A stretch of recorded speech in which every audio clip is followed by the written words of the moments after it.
Hey, True Believers. Chris Mack coming at you with Cosmic Ghost Rider #1. Now, this is not the first appearance of the Cosmic Ghost Rider. If you want his first appearance, you need to go back and read the Thanos Wins story arc by Donny Cates, which is absolutely excellent. This came out a little while after. The print date on this was July 2018. And as a sidebar, I'm glad that I finally have this book back in my collection, so I want to give a shout out to my buddy Isaac for getting this for me. You are awesome, man. So let's go ahead and jump into this book. Now I'm going to give you some spoilers real quick to kind of understand. Well, actually, you know what? Instead of doing that, this gives a really good recap. And I can appreciate this because they did it without using dialogue box or just like a page of reading. They did it through like a little montage. So you see Frank Castle when he was a soldier, when the mob killed his family, when he became the Punisher, the death when Thanos attacked the world, hell when he made a deal with Mephisto to become the Ghost Rider, which here, Spirit of Vengeance, and all these beats that you're seeing here were from the Thanos Wins arc, because it gives his backstory in that. This was the madness of when he became the Cosmic Ghost Rider because he couldn't take all the cosmic energy that was in him. This is when he kind of was able to sort of find a place to make peace with himself and made a deal with Galactus to become his herald, got the cosmic powers, and after Galactus was killed, he became the right black hand of King Thanos. Death appeared, and Cosmic Ghost Rider was killed by this timeline's Silver Surfer with the help of Mjolnir, Thor's hammer.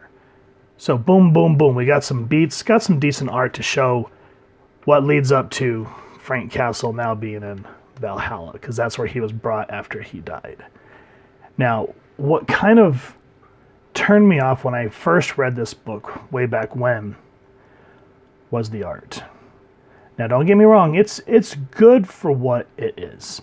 But when you read the Thanos Wins line and you see the artwork in there that's just mind-blowing, and then you get to this, it just feels cartoony. See how Frank's face is elongated? And it just, I don't know. There's just something about it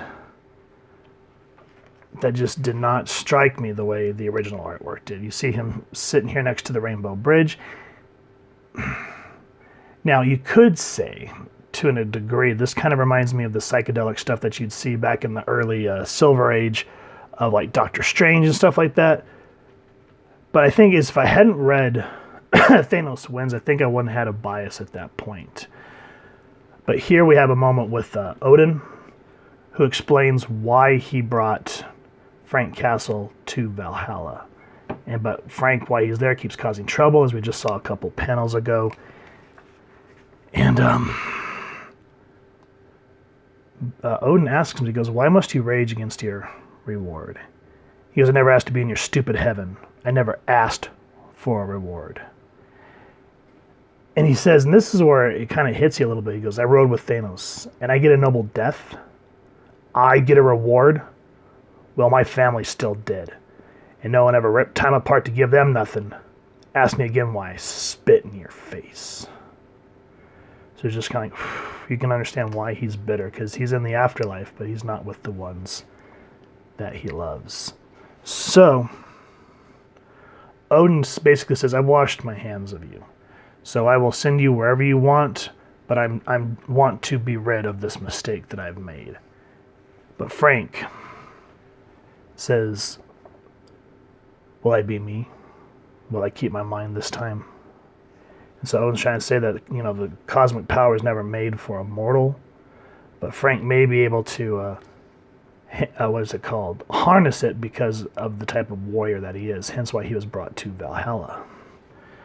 So here's where he's retransformed into the Cosmic Ghost Rider, and I like the change in like the tone of his attitude, because he goes, "No, it's too much. It's about time." And then we get a nice little page here of him taking off, and Odin says, "Well, where do you want to go?" And he can't decide, but he says, "Take me back to where it all started." And he says, "Send me to Titan." For those of you that don't know, Titan is the home world of Thanos. Now again, after reading the Thanos wins line, this would have been great as a more realistic piece, but if we're going for more psychedelic and trippy, like the old school Doctor Strange, as I just mentioned, I can appreciate that. But the thing is just like the elongated artwork that kind of killed me, but the backgrounds as he's moving through Titan are really, really nice. It really kind of puts him up in the forefront where we kind of get the backgrounds where they look beautiful, but they're not dominating the panel. So Frank goes to see Thanos, and he wants to do something, but I don't want to give that away because I want you guys to read the book. He tries to give baby Thanos the penance stare because you find out in the original Thanos Wins arc that King Thanos, as an adult, used to make Frank give him the penance stare every day so that he could feel and enjoy all the pain and suffering that he's caused over the eons. He goes, ah, damn it, you're innocent. So for what Frank wants to do, this is what kind of makes him flinch to a degree. And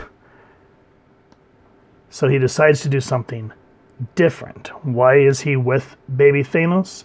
I want you to read the book, but I like this panel where you see him with the baby and they're going off, just to raise hell, literally. So that's a fun panel, and I like the way the bike's drawn. The red background, it's enough to show how they're just blowing through space just like this. So it's an interesting read. What sucks though is, like I said, I originally used to have issues 1 through 4, and I just felt like it got silly. Like this kind of built up something interesting. Like I was like, I'm on board. But then they started kind of messing with other alternate realities, and it felt like it got a little too convoluted and a little silly, and that's why I dipped out on the book. But number 1 is definitely one you want to read. Issue 2 and maybe 3, I would say. But after that, it's just kind of, I may be wrong. I'd love to hear your feedback down in the comments below. Because, I love to hear what everyone else thinks of it. Maybe I might see something different. And that's the best thing about sharing this type of love. So yeah, Cosmic Ghost Rider, number 1. If you've enjoyed this book, please first and foremost support your local comic shop and see if they have a copy you can pick up. And if you've enjoyed this review, we really would appreciate if you take a moment to hit like, share, and subscribe. Helps the club channel more than you could possibly know. And if you won't mind hitting that fancy little Punisher bell next to subscribe, that way as we continue to upload content, you guys will get notified. And as I said, come to the channel, and we love talking and hearing your feedback down in the comments below or on our social media pages, which I'll make sure to leave the links down in the description. So with all that said, thank you so much for stopping by. Hope you all continue to have an absolutely amazing day reading, and happy hunting, true believers.